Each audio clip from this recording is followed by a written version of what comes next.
Chairman and Mr. Rosen, good to see you again. Thanks for your time yesterday. I think you have a very strong background for this position. So, first commitment I want to give from you is, we all represent different states. That's one of the great things about our amazing, great country is that all the states are very different.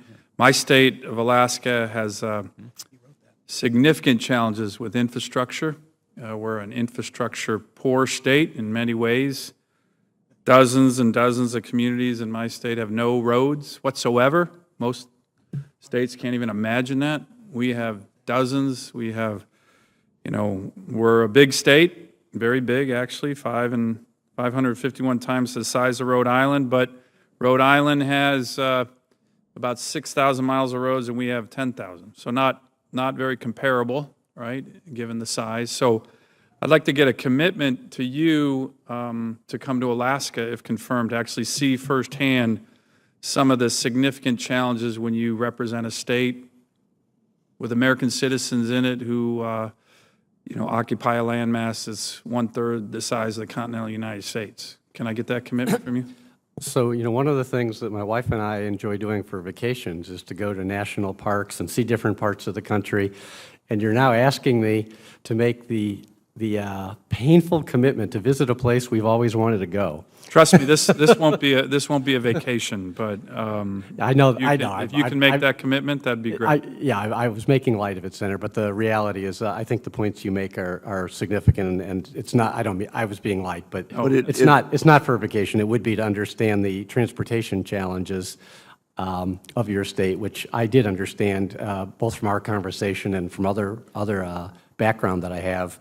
That Alaska presents some very unique transportation challenges, and I would welcome the chance to get a firsthand opportunity to see that in person. Great, thank you. I'm sure we can all agree, though, that it would be an altogether pleasant experience. Of course.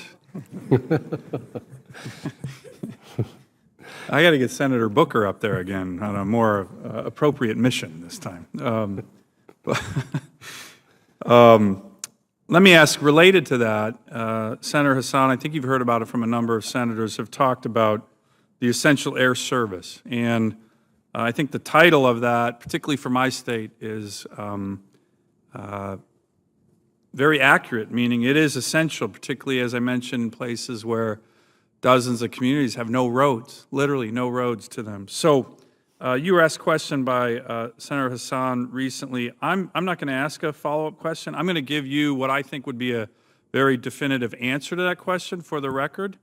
So it is an essential service for many states. There's strong bipartisan support for that program, as I'm sure you saw in this hearing. And if confirmed, we look forward to working with you and the Department of Transportation to do what Secretary Chow committed to in her confirmation hearing, which was, quote, continuing the EAS program and finding ways in which to improve it. So that's not a question, that's a statement, and I think it might help answer the question you got there previously. Let me turn to another issue. We talked about this yesterday, and I just want to get on the record a commitment from you.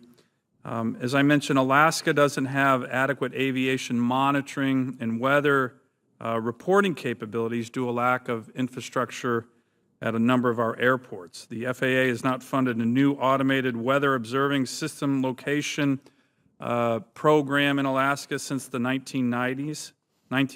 This lack of data had previously justified the local FAA to allow carriers to use a combination of inputs to satisfy the requirements, which allowed communities to be served. As we talked about yesterday, the FAA is now changing that standard, enforcing a national standard for weather reporting and weather forecasting, which is having a dramatic impact on aviation operations in my state. Mr. Chairman, I'd like to submit for the record some letters from the Alaskan Carriers Association, Everett's Air Cargo, that lay this problem out in detail. Without objection. And Mr. Rosen, if confirmed, I'd like to get your commitment to work with me and my staff to address this problem, which is a significant one, and we talked about it in my office yesterday. Can I just get that commitment?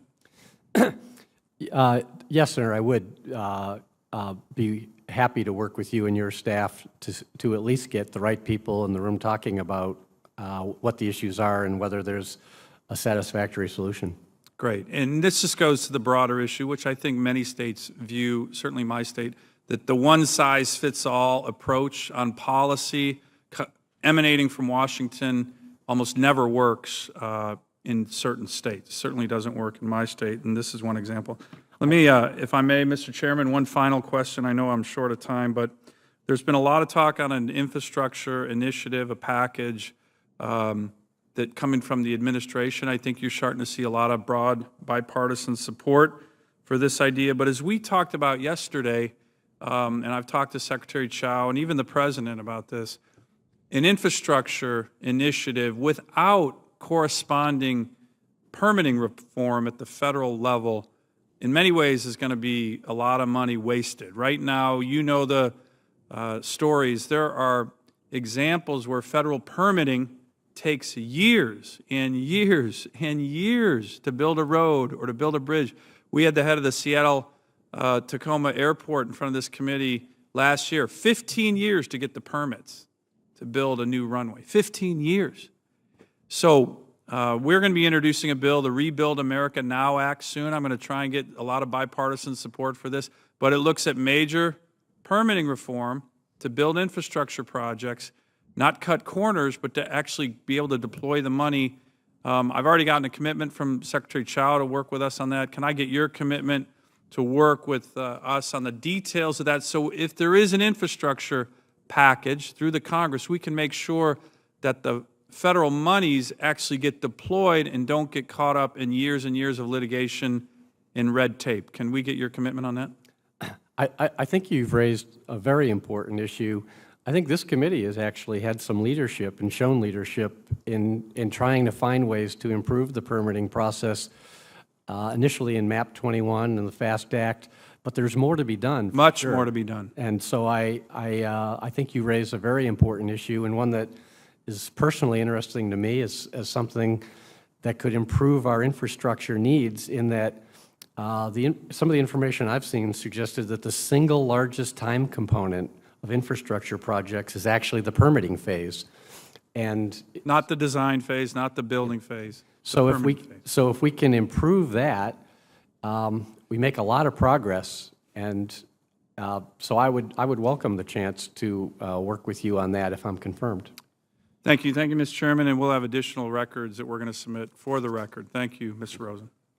Thank you, Senator Sullivan, and I would only observe that Senator Ted Stevens would have been very pleased with that exchange with regard to the permitting process. Senator Cortez Masto.